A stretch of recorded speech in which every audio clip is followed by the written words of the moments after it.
Power Rangers Dino Fury Season 1 is done, it's over with, and all of us fans are looking forward to Season 2. We don't know when it's happening, but we know we should be getting it next year, 2022, maybe around spring, hopefully a little earlier, but that's kind of where I have it and I'm predicting. But today, we wanted to talk about what would episode 1 look like of season 2 with everything that we found out at the end of season 1. I can't do this on my own, cause you know things ain't always sweet when you out here in these streets.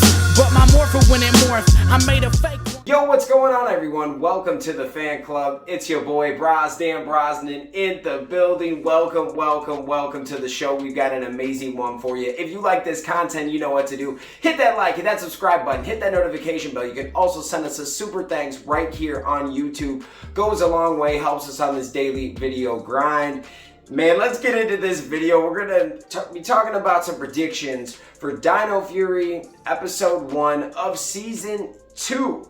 And I think that it's only right that we can make some predictions because we gave you a review on every episode and we reviewed the whole season as a long video. We kind of have an idea about this show and we have some predictions that I think that are going to happen in season 2, but what are you gonna get in season 1? What is it going to look like? All right, so we're gonna make some predictions of what this 22-minute episode could give us entail. Now let's get into that. So the first thing that I thought of right away was Void Knight is alive, and we're gonna find out about Void Knight. Okay, at the end of the season, I think it was episode, was it 21? Was it Void Trap?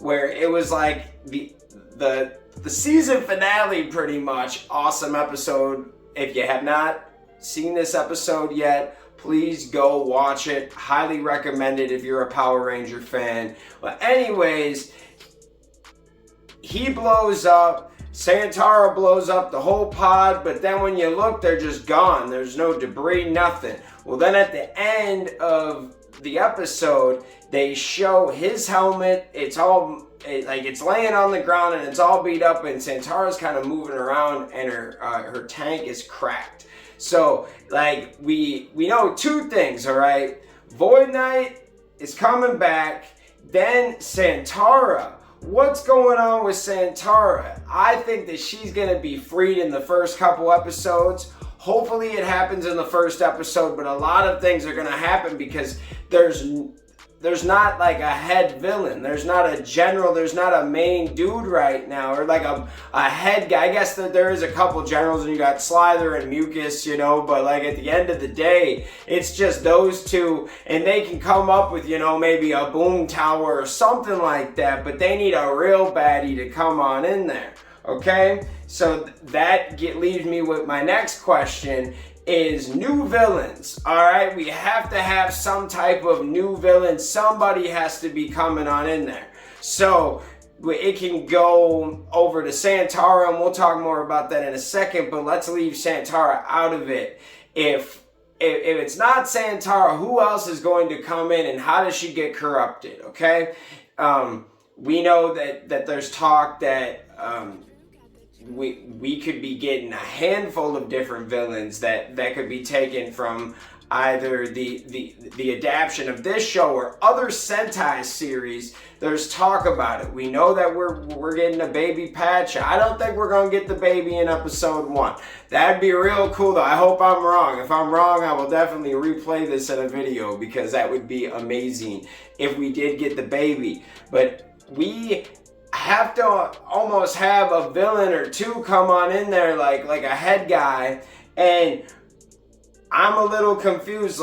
Is Lord Zed going to come back? Are they going to mention him? Is there going to be a Lord Zed at least Easter egg, kind of to open up that portal that he's still around? Maybe he could take over. I don't know.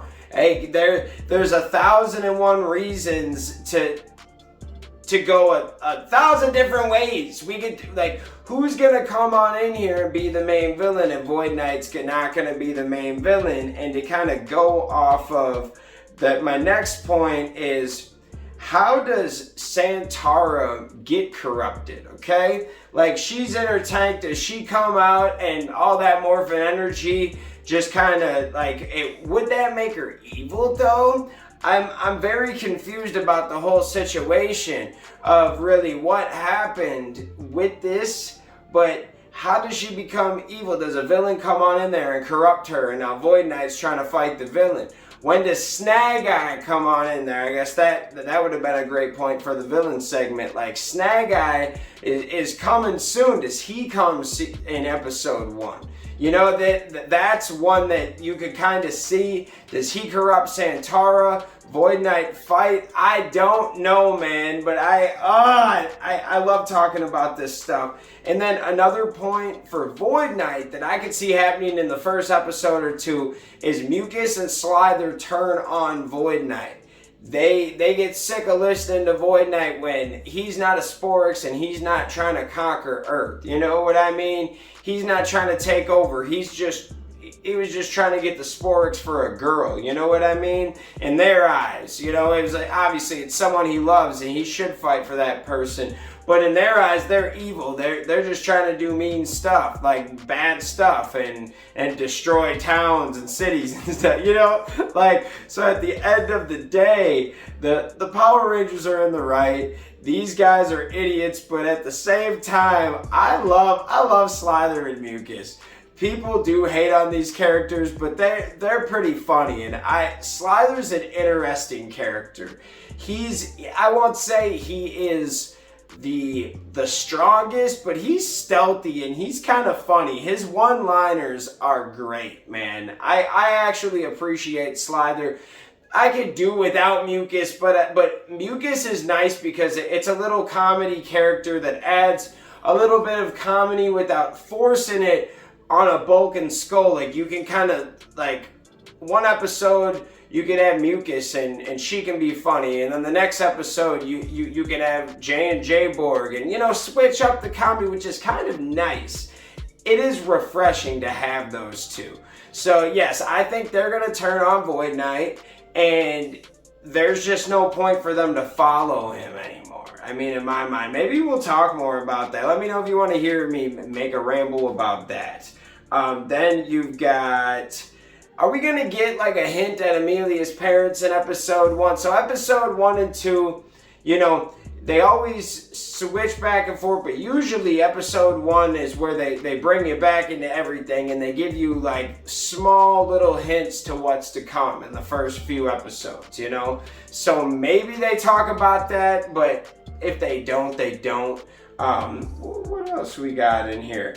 Lord Zed Easter egg, we kind of talked about that before. Kind of like same thing with Amelia's parents. You don't even have to bring in the parents or Zed, but like, just say something to get you thinking about it. That's all. Like, someone to think about, like, okay, well, like, in the beginning, they could say something like, well, is Lord Zed technically gone? Well, no, but we haven't seen him. But we just have to get the Sporks. You know, just move on from it. Just a one-liner. It'd be kind of fun. You know, I don't know. Let me know what your thoughts are there. And then, what's up with these Morphin Masters, baby? They are interesting beings and creatures, if you will. And we're probably not going to get anything about the Morphin Masters in episode 1. But maybe. You don't know. It is a season premiere, so we'll see how they do it. And now that it's Netflix based, they don't have to cram everything into, you know, those first couple episodes to really like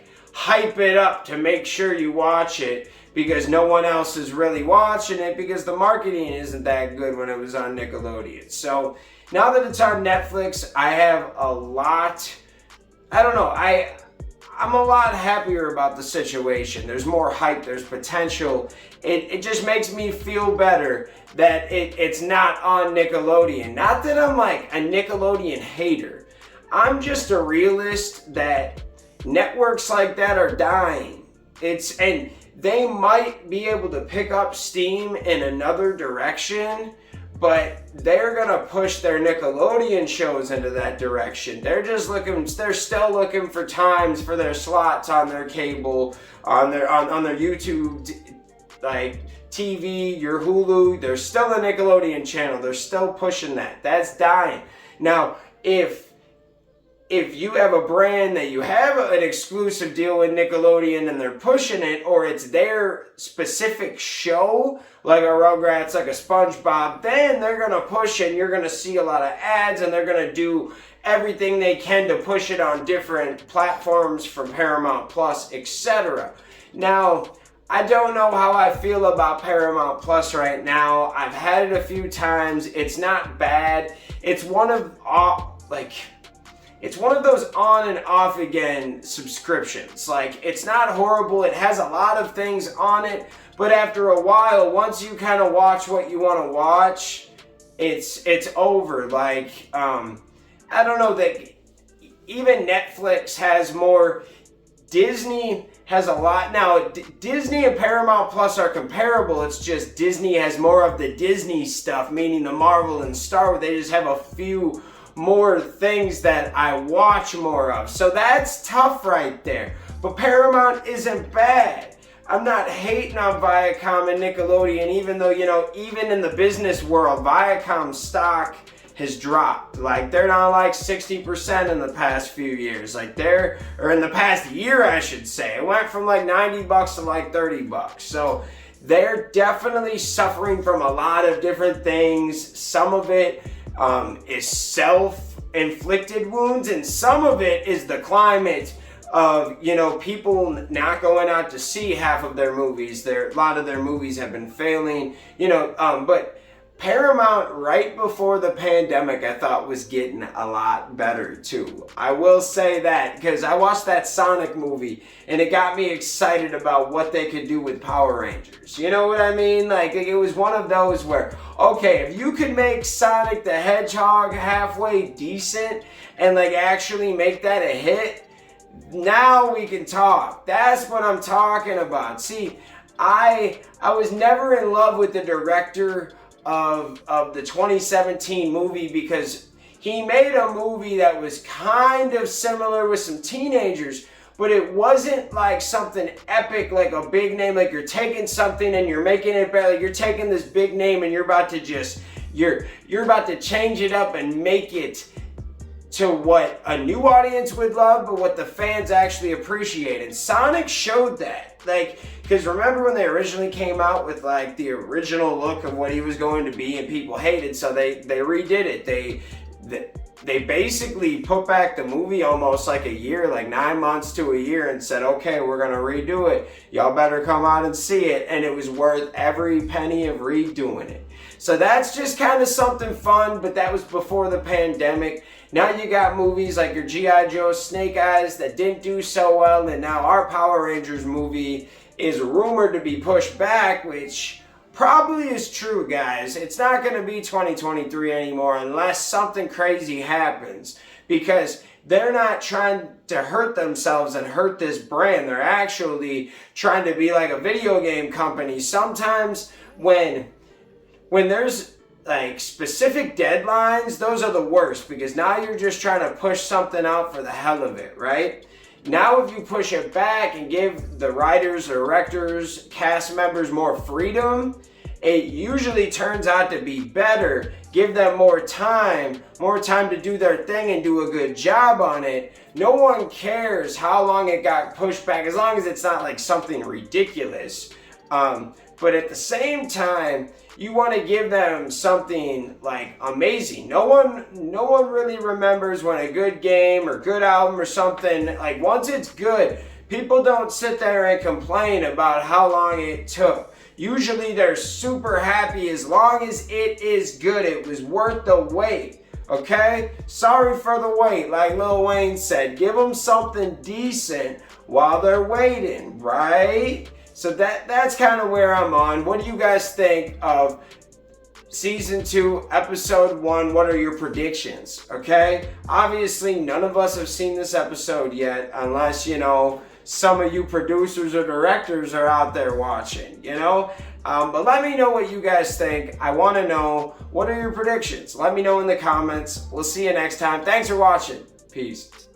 Hey guys, thanks for watching this video. Make sure you hit that like button, hit that subscription button, and also hit that notification bell to stay in the algorithm. Do you guys support the fan club? You want to help us make our next episode and keep this show running? Well, check out our brand new fan club t-shirts. These are on our Square site. Go check that out. Go check us out on all social media platforms. And thank you for rocking with us, guys.